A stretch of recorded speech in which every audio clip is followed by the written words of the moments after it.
Hello there folks, and welcome to another episode of World of Tanks with Ungainly Titan. We're here on the Serene Coast with the T-29 and I am top tier.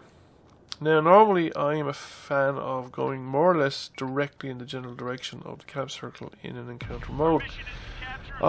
Too many games have been lost by enemies capping early and getting into the cap circle and nobody in the team being close enough to intervene, because they're too busy farming damage by attacking the enemy's spawn point directly or stuff like that. However, I think the Serene Coast is small enough a map that a good push down into the western side of the map, or north if you're spawned on the southern side, down south basically on the western side, it will actually be beneficial. You're still not so far away from the cap circle that you can't intervene.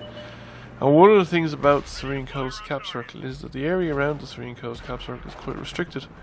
There isn't actually a lot of room for 15 tanks to battle it out around the cap circle. So it is well worthwhile a push down the towards the enemy spawn point if you can get your team to follow along with you. However, it should be a fast, aggressive push with quite a lot of tanks, preferably the heavier tanks, so as to basically pin the enemy in place and give your guys near the spawn circle a chance to prevent the enemy from capping and kill off the enemy tanks as they arrive. So I'm kind of leading the charge down here. The T-29 is an excellent tank in this particular map. The terrain really favours hold down and ridgeline fighting that the T-29 is particularly good at. So I managed to get a couple of kills in, and if we can get rid of that Churchill, we can push a little further.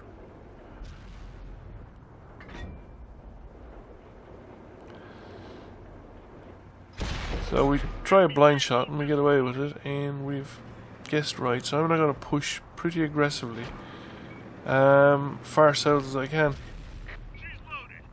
and hope that the team will cover my advance. I'm lucky in the sense that a bulk of the enemy defenders now are actually up there by the railway, and they're not in a position to actually interfere with my my advance.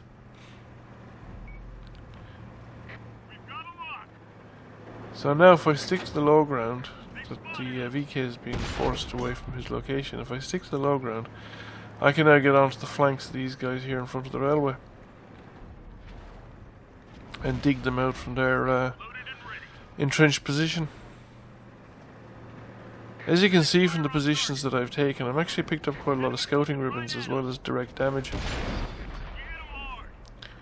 And I've picked up some more here as well, because between critical hits and scouting ribbons and the fact that I'm the principal spotter, it's quite valuable in terms of farming damage and experience and stuff like that. So if you can get into this location, it's a very good position to be in, because the enemy now are pinned down into pretty restricted terrain, and a lot of their potential for reorganizing themselves or moving around is restricted, and it's interdicted by fire from ourselves, from allies, from our team. Like they can shoot at them as they move around, because we have most of them spotted. So I poke over the railway line, but I don't push the railway line just yet. These guys need to be thinned out a little bit more, and I want to push it really in a point where I can't be shot at from the spawn circle. However, by the time I get down here, the guys along the edge of the railway are kind of out of it, so I can pretty much push the this side and head for head directly more or less for the cap circle.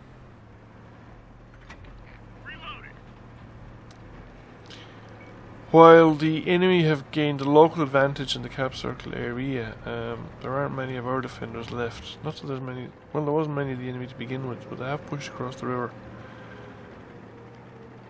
The rest of the team has completely collapsed, and the advantage is strongly with us now, as long as they don't get an uninterrupted cap. I'm going to speed up this part of the video. Nothing much happens. I'm basically driving around towards the cap circle. The enemy are really restricted. Well, there's only 3 of them left, and they're all engaged, so it doesn't occur to any of them to try and defend from the south or delay tanks coming up from the southern side while one of them tried to cap or anything like that. They'd probably been better off doing something creative at this point. However, they're all busy engaged with our tanks, and I'm able to get into a position to get a shot off.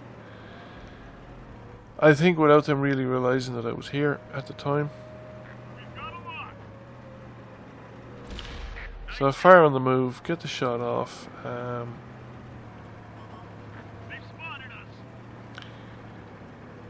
I didn't have Sixth Sense in the crew, so I'm not 100% sure whether I was spotted or not. I was detected certainly later on, and the guy moves up and gets killed by his troubles. Finish off the second guy, so we have the cap circle secure on our hands. And I'm just waiting for my tracks to come back up. No point in spending a repair kit at this late stage of the game. And we just now in a position to finish off this Tiger 131. He's a one-shot kill, and he wouldn't kill me in one shot, so it's a question of who gets to fire first, and we get the kill. So we get 5 kills. We don't get the top gun, and we had considerable amount of damaging ribbons and a considerable amount of spotted and assistance damage. So 3,790 damage, 1,812 assisted damage, high caliber, ace tanker, 1,400 blocked. Quite happy with the result. It was a good game. Had lost mark of excellence, but you know, the marks stay on the barrel, but I'd lost the actual percentage damage standing. Came first in experience, and I hope you enjoyed the game. Thank you for watching, and I'll catch you again soon.